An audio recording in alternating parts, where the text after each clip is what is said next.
Bueno, le hemos dado tanto énfasis a la cena que ahora por lo demás no nos quedó tiempo.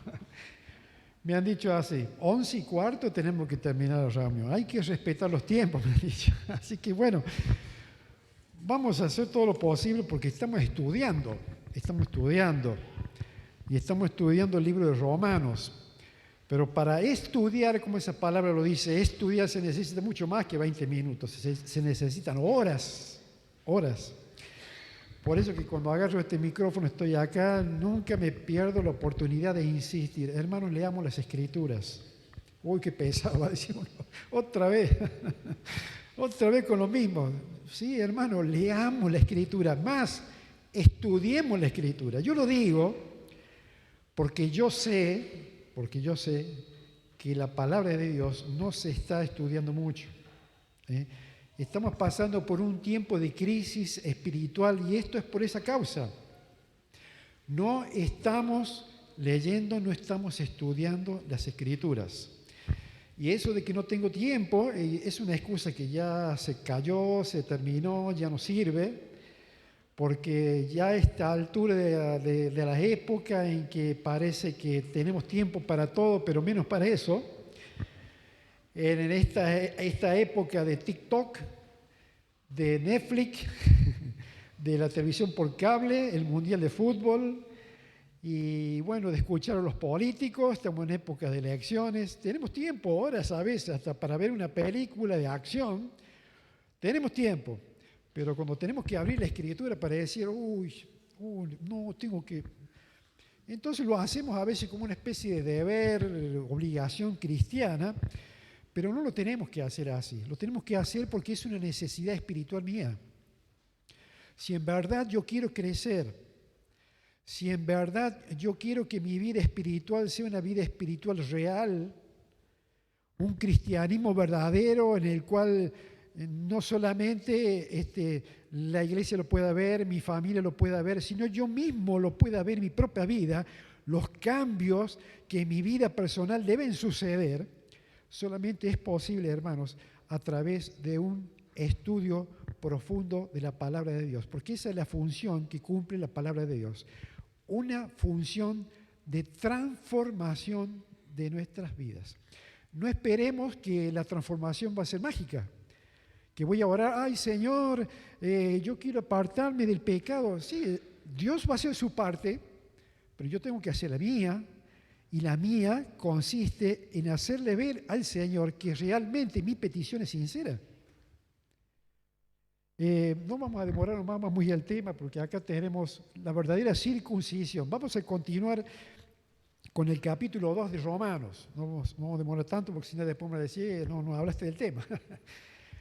Capítulo 2 de Romanos. El Nahuel el domingo pasado abordó el capítulo 2 desde el versículo 17 hasta el 23 y habló específicamente de los judíos.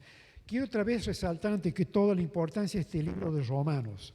Ustedes saben de que el orden en el cual los libros fueron escritos no son inspirados. No es que el Espíritu Santo colocó los libros o las epístolas en los lugares que están. Esto es simplemente por un trabajo de los traductores, etcétera, que decidieron colocarlo así. Pero mirándolos un poquito cómo están puestos los libros, que no están puestos cronológicamente, sino pues, seguramente en orden de importancia. Están los evangelios, los hechos de los apóstoles y la primera epístola de la colección de las epístolas del apóstol Pablo es Romanos.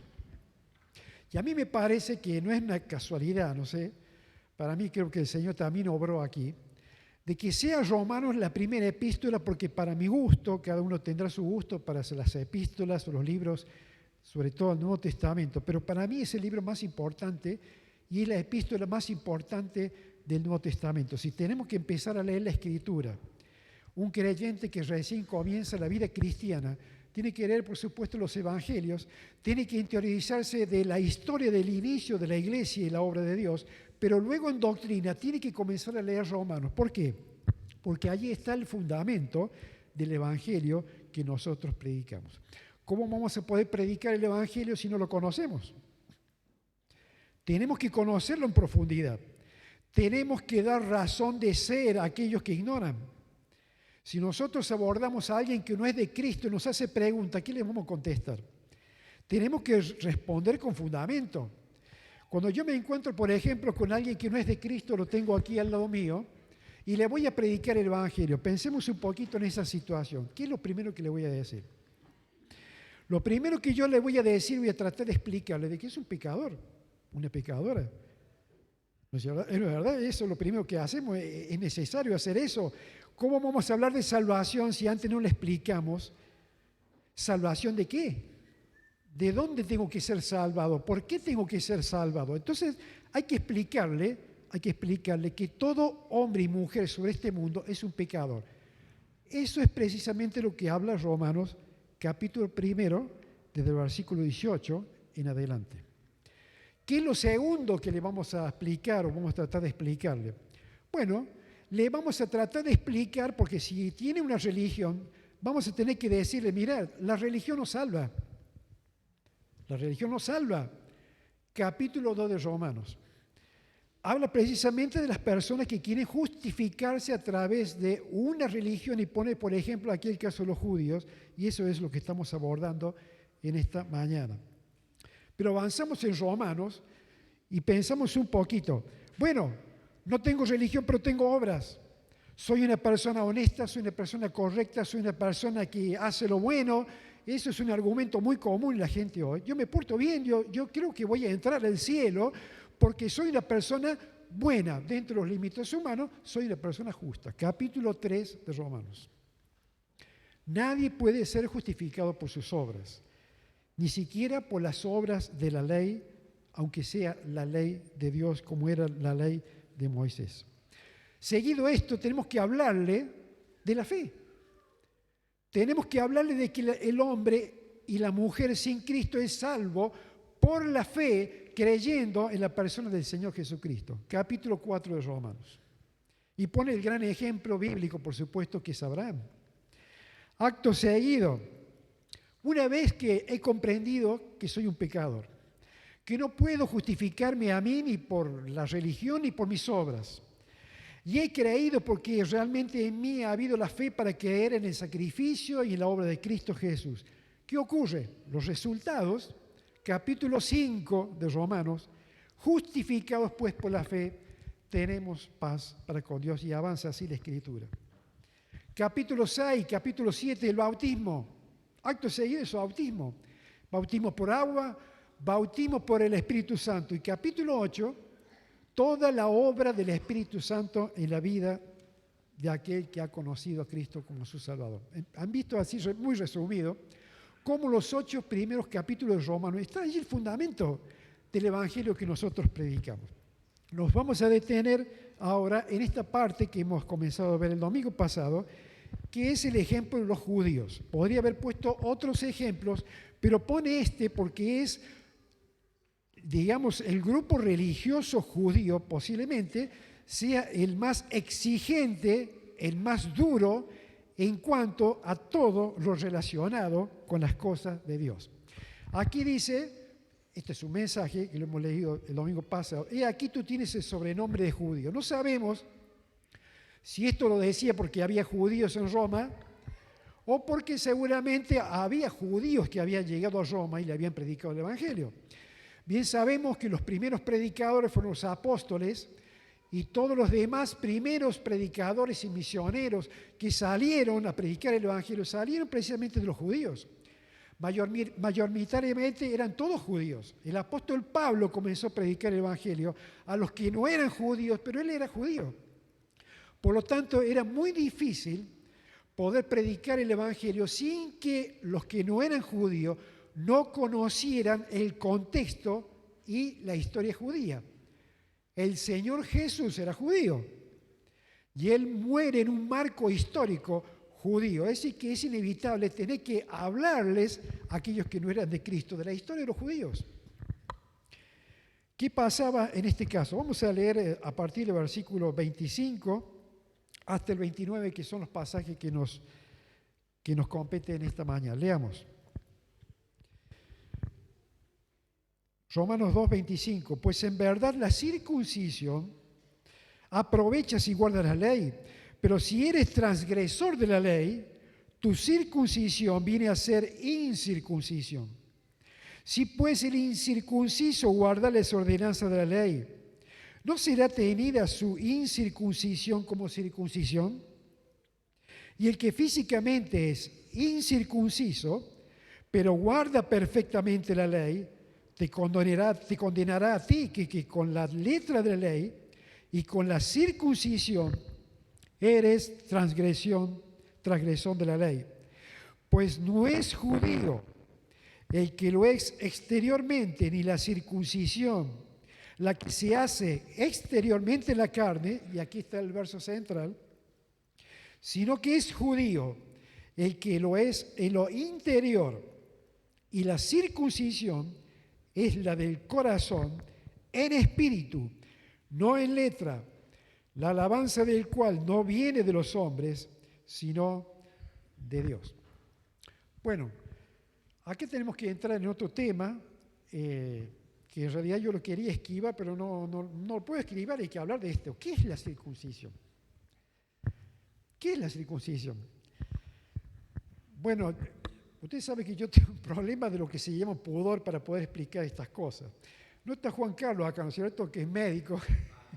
Falto, a lo mejor quiso escaparse de esta explicación, pero yo le hubiese invitado a él, que como médico, ¿no es cierto?, y que maneja, digamos, el lenguaje médico, pudiera explicar con más autoridad que yo qué es la circuncisión, ¿no es cierto? Yo recuerdo hace muchos años, había un hermano que estaba dando una conferencia con preguntas y respuestas, y este hermano estaba hablando precisamente de la circuncisión. Y había un grupito de hermanos ahí adelante y alguien levantó la mano, y era una chica adolescente de unos 15 años, más o menos calculo. Hermano, ¿qué es la circuncisión? Bueno, este hermano que venía respondiendo todas las preguntas de una manera fluida, con mucha autoridad, se paró con mucho silencio allí, se agarró un poco la cabeza y dijo: ay, querido, no sabes el problemón en el cual vos me metiste. Una de las preguntas más difíciles que se han hecho en mi vida, y no la pude responder. Yo le voy a dar una explicación muy sencilla sin entrar en demasiados detalles. ¿Qué es la circuncisión? Bueno, yo voy a decir esto. La circuncisión, y esto por supuesto va a valer a los que no saben la circuncisión. ¿Todos saben lo que es circuncisión, sí o no? ¿Sí? ¿Las mujeres saben todo lo que es la circuncisión? ¿Sí? Sí, no. Voy a decir esto. La circuncisión era una cirugía que por aquel entonces era casera, podríamos decir, que se realizaba con un cuchillo muy filoso, en el cual se extraía un pedazo de piel o de carne de una parte íntima del hombre. ¿Qué le parece la explicación? Bastante bien elegante, ¿no es cierto? Sin tocar nada que hiera el pudor de nadie, di una explicación más o menos acertada. Pero ustedes habrán notado que la circuncisión era algo que solamente le correspondía a los hombres. Y aquí hay un punto interesante, porque hasta ahora jamás en mis años de creyente, que he escuchado muchas conferencias, nadie escuché yo hablar sobre por qué la mujer no dice nada, porque esto no le corresponde a la mujer. No hay circuncisión para la mujer. De hecho, no, por supuesto no se puede circuncidar. Esto es para los hombres. ¿Cómo hace la mujer para entrar en el pacto de Dios y formar parte del pueblo de Dios? ¿Cómo hace? Hasta ahora no he explicado, no he escuchado, hermanos, que han dado una explicación referente a esto. Se habla de la circuncisión, pero es algo exclusivamente de los hombres, solamente para los hombres. ¿De dónde surge la circuncisión? Miro la hora. 5 minutos, no tengo más. La circuncisión viene del pacto abrámico. Génesis capítulo 17, no lo vamos a leer, pero la historia es así. En un tiempo remoto de la antigüedad, cuando el nombre de Dios estaba diluido en medio del paganismo del mundo, Dios se propuso poder rescatar su nombre y lo hizo a través de alguien en el cual Dios vio que había fe. Ese fue Abraham. Él era en su tiempo tal vez la excepción. Él vivía en un mundo pagano, dentro de una familia pagana, Ur de los caldeos, pero ve en él fe, lo saca a otra tierra, lo aísla de su familia, y allí hace lo que la Escritura dice, un pacto. Un pacto. ¿En qué consiste este pacto? Bueno, bien sabemos que un pacto es un trato entre dos partes. En este pacto, alguien hace algo por el otro y el otro hace algo por la otra persona. Dios le dice, vamos a hacer un pacto. Vamos a hacer un pacto. ¿En qué consiste ese pacto? Mira, Abraham, yo te voy a bendecir. Yo te voy a prosperar. Yo voy a multiplicar tu descendencia. Salí afuera, mira el cielo, contá las estrellas. Y empezó. 1, 2, no se puede contar. Así será tu descendencia. No se puede contar. De vos van a salir reyes. Toda esta tierra que estás pisando va a ser para vos. Ese es el pacto que voy a hacer contigo. Y de tu descendencia va a salir finalmente la simiente en el cual todos los extremos de la tierra van a alcanzar la salvación. ¡Qué promesas extraordinarias! Le estaba haciendo en este pacto Dios a Abraham. Ahora, Abraham, ¿qué tenía que hacer para entrar en este pacto? Primero, le dijo así, yo voy a ser tu Dios. Yo voy a ser tu Dios. No va a haber otro Dios para ti que yo. Vos me vas a servir. Vos me vas a obedecer. Pero sobre todo, vas a confiar en mí y vas a transmitir a toda tu familia, a toda tu descendencia, este pacto, en el sentido que vas a transmitir la fe en mí, la obediencia a mí y el servicio a mí fielmente. Y esta va a ser la firma de este pacto que nosotros en este momento estamos realizando. ¿Y qué es? La circuncisión. Dios le dijo que tenía que circuncidarse, hacer esta cirugía que le estaba explicando recién. Y no solamente él, toda su casa, toda su familia, todos los que estaban con él, sean libres, sean esclavos, sea quien sea, todo varón y todo nacido el octavo día tenía que ser circuncidado para que pudiese entrar en este pacto que era el pacto de Abraham. Quiere decir que Abraham entró en un compromiso para con Dios de servirle, de obedecerle, pero publicar el nombre de Dios como el único Dios vivo y verdadero. Y de esa forma, formar un pueblo que se dedicase a eso, a glorificar a Dios, a exaltarlo y a publicar por todas partes de que el único Dios verdadero es solamente el Dios creador de todas las cosas y todo lo demás son vanidades humanas. Allí comenzó la circuncisión. Pasaron las generaciones, Moisés confirmó este pacto, entraron en la tierra prometida, hasta que llegaron a este tiempo en el cual el Evangelio comenzó a predicarse.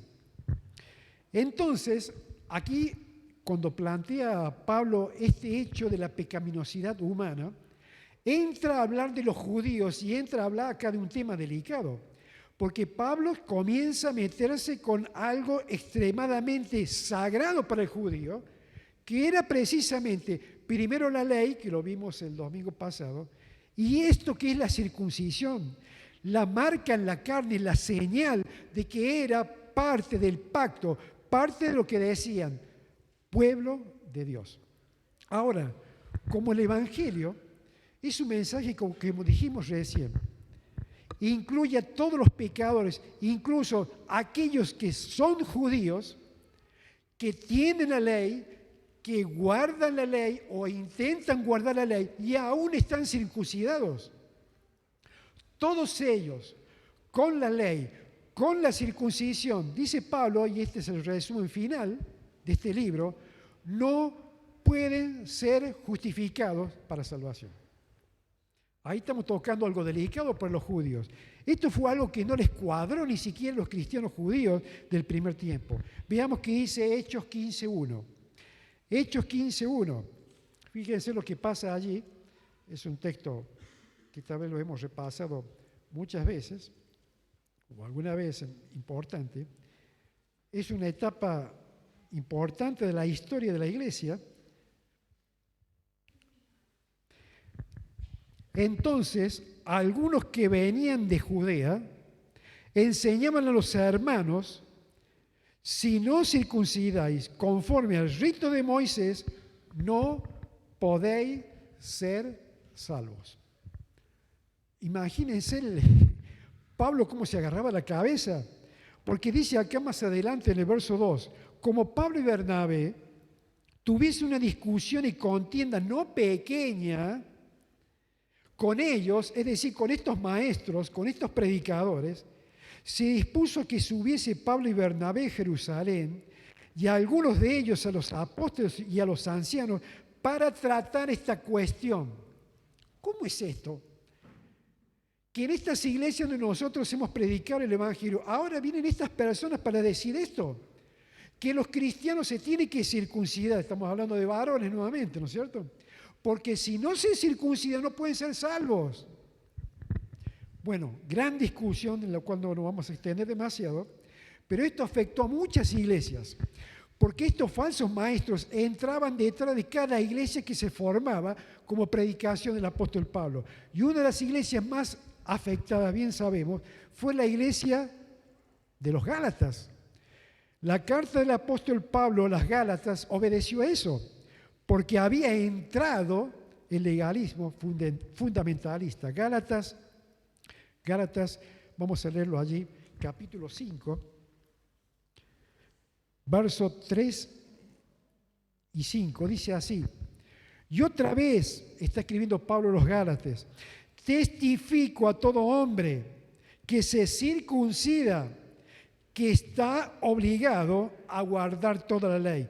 De Cristo os desligasteis, los que por la ley os justificáis, de la gracia habéis caído. Durísimas palabras del apóstol Pablo. Claro, les habían enseñado eso. Se tiene que circuncidar porque si no, no van a ser salvos. Y Pablo tiene que decirle: miren, si ustedes se circuncidan, ¿saben qué están haciendo? Están renunciando a Cristo y entrando al pacto de la ley. ¿Y saben que ese compromiso, porque es un compromiso, saben en qué situación los ponen a ustedes? En que van a tener que cumplir toda la ley, la cual es imposible, porque jamás en la historia ningún ser humano en la tierra ha podido cumplir las exigencias de la ley. Solamente uno, que bien sabemos que fue el Señor Jesús. Pero antes de Él y después de Él, jamás nadie ha podido cumplir con las exigencias de la ley. Nahuel explicó algo de eso el domingo pasado. Ahora, ya prácticamente me pasé de tiempo. Vamos a ir simplemente, voy a hacer solamente una mención del texto central de Romanos en el capítulo 2, ese verso final que yo le estaba leyendo recién. Romanos en el capítulo 2, verso 29. Sino que es judío el que lo es interior, y la circuncisión es del corazón, en espíritu, no en letra, la alabanza del cual no viene de los hombres, sino de Dios. El tema de esta mañana es la verdadera circuncisión. La verdadera circuncisión, hermanos, ¿saben cuál es? El Señor Jesucristo en nuestras vidas. Todos aquellos que hemos confiado y creído en el Señor Jesucristo, hemos sido circuncidados en nuestros corazones. Leamos brevemente Colosenses 2:11. Colosenses 2:11, rápidamente, estoy terminando, no me pongan nervioso. 2:11. En Él, en Cristo, también fuisteis circuncidados con circuncisión no hecha a mano, al echar de vosotros el cuerpo pecaminoso carnal en la circuncisión de Cristo. Es decir, que en Cristo nosotros, hermanos, por el Espíritu Santo, ha sido cortado y ha sido quitado el viejo hombre pecaminoso que ha sido condenado. Ya ha sido hecha la circuncisión. En Cristo hemos sido todos circuncidados. En otro texto, Filipenses 3:3, dice así Pablo: nosotros somos la circuncisión. Somos nosotros. Porque nosotros hemos creído en Cristo y por el Espíritu de Dios, en nuestra vida interior, y ahí apunta el apóstol Pablo, ha sido quitado el pecado que nos condenaba. Pero hay otra circuncisión, y con esto ya me pasé, quiero terminar. Es la circuncisión personal. Esto que hemos hablado es la circuncisión del Espíritu en la conversión. Quitado el pecado. Pero hay una circuncisión personal que tenemos que hacer. Porque usted sabe que circuncisión significa esto, cortar alrededor. De ahí de circunferencia, cortar alrededor.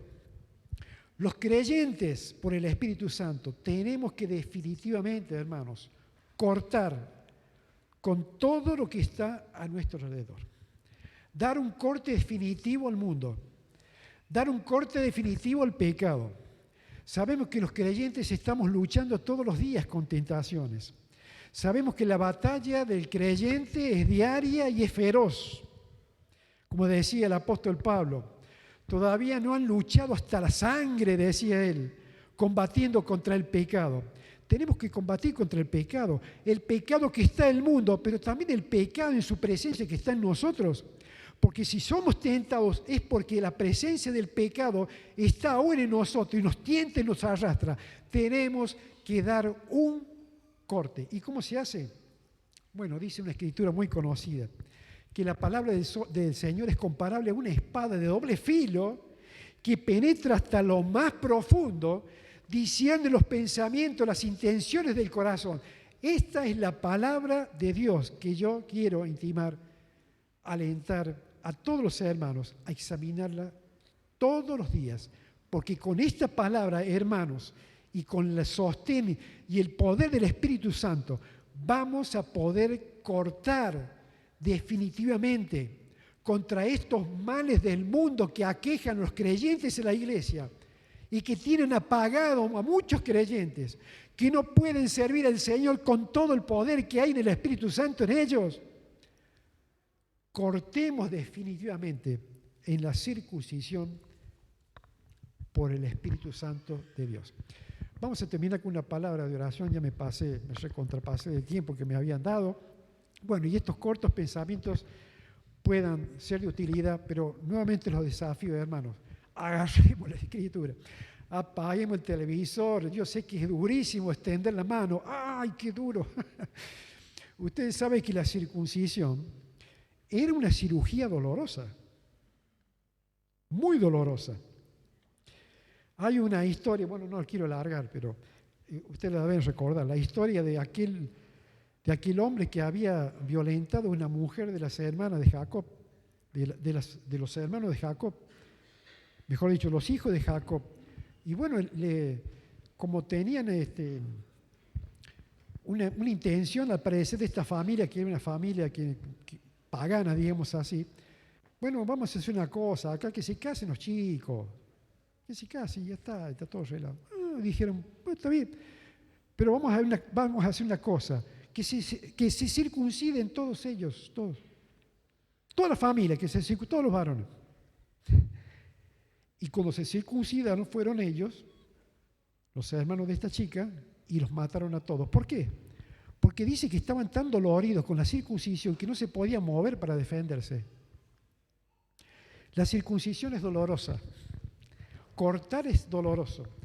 Pero tenemos que extender ese brazo, hermano, apagar el televisor, el celular, aislarnos si hace falta, ir a buscar bajo un árbol, no sé, pero agarrar este libro. Acá está la espada de doble filo, que con oración y con el poder de Dios vamos a poder cortar definitivamente con estas cosas que nos tienen atrapados. Que el Señor los bendiga. Terminamos con una oración. Oramos. Nuestro Dios y Padre, te damos muchas gracias en esta mañana por este momento que estamos disfrutando en tu presencia. Gracias por tu palabra, gracias Señor por tu presencia en medio nuestro. Gracias Señor porque tú tienes intenciones de bendecirnos mucho en nuestra vida cristiana. Tú esperas lo mejor de nosotros.